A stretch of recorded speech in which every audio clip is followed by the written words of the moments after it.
Hey Michael, I wanted to give you some feedback on your teacher website here. I'm looking at this. This is a unique cover.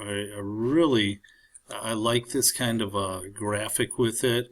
A lot of times I see there's overwhelming color, and this one doesn't have that, but you might want to put some pieces in now and then to show some particular color. Now, I think you've got too much on here. It looks like what you did was you basically transferred your website from 360 and 429 into this digital portfolio. Think about when you go out to visit a particular website. The websites have a limited number of radio buttons to click on, and each radio button doesn't necessarily have a ton of sub areas that you have to click on. And that's one of the problems with this one. There is no way somebody is going to take time to look through all these things because it's just way too wordy, way too wordy. So I'm going to ask that you might want to revise these. It's not that these are not good things to have up here at all.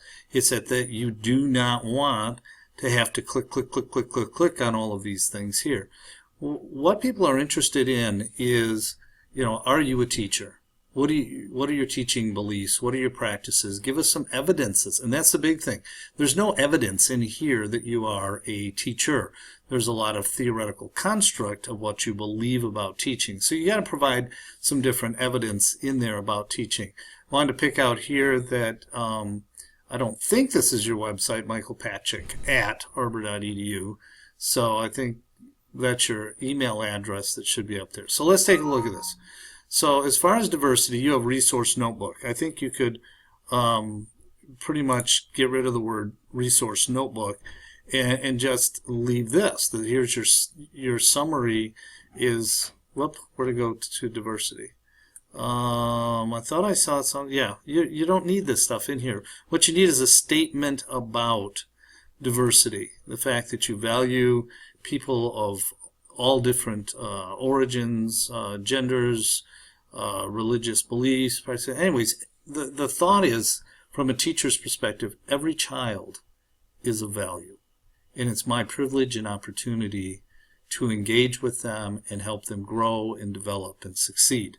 So you could do that. Now, history, as far as this world religions, what this looked like to me, or maybe it was technology, that you want to put a lesson plan in here, okay, or something that talks about what you did. So I wouldn't put a whole unit plan in here, but again, it just looks very technical along the lines. Technology use, why don't you just include some things that you've done with technology? I know you've got this web quest in here, but what I don't think you need, these are InTask standards here, so we don't need InTask standards. That's not going to do anything. If you're looking for a job in Michigan, what they really like to see is a lesson plan that has an appropriate standard with it. And then when I go click here to my web quest, it's not here. That's the most powerful part of this whole web quest thing here, is clicking on that, and I can see how you develop people into web quests. I liked your trig review. I thought that was pretty cool. But again, this is right here, so this is kind of nice that it's in that lesson plan format. Take these standards out, though. You don't really need that. That just kind of gets in the way. And the matrix was pretty good as well. Now, assessment, grading, data, management, instruction. Oh man, there's no way they're going to read this. And you don't even need your references in here, I don't think. But, you just look at your assessment belief here. That's just too much. So you go back to the profiles where I had you abbreviate them just into a very, very short, concise, single statement of what you believe about assessment. And then here are those 5 to 8 assessment practices that work for you as a teacher. That's what I suggest you wind up doing with assessment, with your management and instruction in here. Data, unless you're going to show some clear data, and the data that you shared on your unit plan isn't really compelling enough that I would put that on a website. Okay. Last thing that would really sell this, and sells most of these things as a web page, is if there's some pictures of you actively engaged with students, but don't show the students' faces. And then the other thing, a clip of you teaching where the students' faces aren't shown.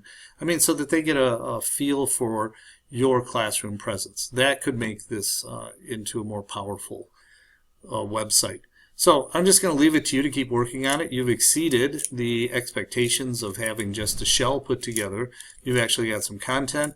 I would sit there and just follow my suggestions and rework the whole thing. All right, thank you, Michael.